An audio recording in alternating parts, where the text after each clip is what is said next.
5க்கு 24 board ready பண்ண போகிறோம். அதான் மேலே வர்றது கோல்டு லெட்டர்ஸு, பேக்ரவுண்டு ஒயிட் வச்சுக்கலாம். ரோட்டில் நடுறது ஹைவே ஸ்டிக்கரே பண்ணிக்கலாமா? சரி, உங்கள் கடைக்கு வெளியே வந்தோடனே ரைட் ஹேண்ட் சைடில் ஊர் பேர் போட்டிருக்குது இல்லை போர்டு காட்டுறோம். இந்த மாதிரி ஸ்டிக்கரில் பண்ணலாமா? நல்லாயிருக்கும்.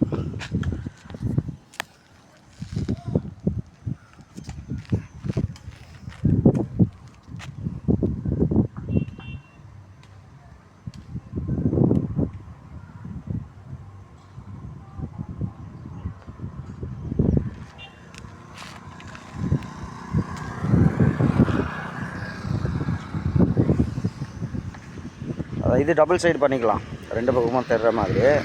அது ஃப்ரண்ட்டு மட்டும் வெறும் கோல்டு டைல்ஸ் கணத்தில் வேணுமா, இல்லை ஒரு இன்ச்சுக்கு எம்போசிங்காக பண்ணிக்கலாமா பாருங்கள். அது என்னன்னா நான் கவரேஜ் கொடுக்குறேன். எப்படி பார்த்தாலும் ஒரு வாரம்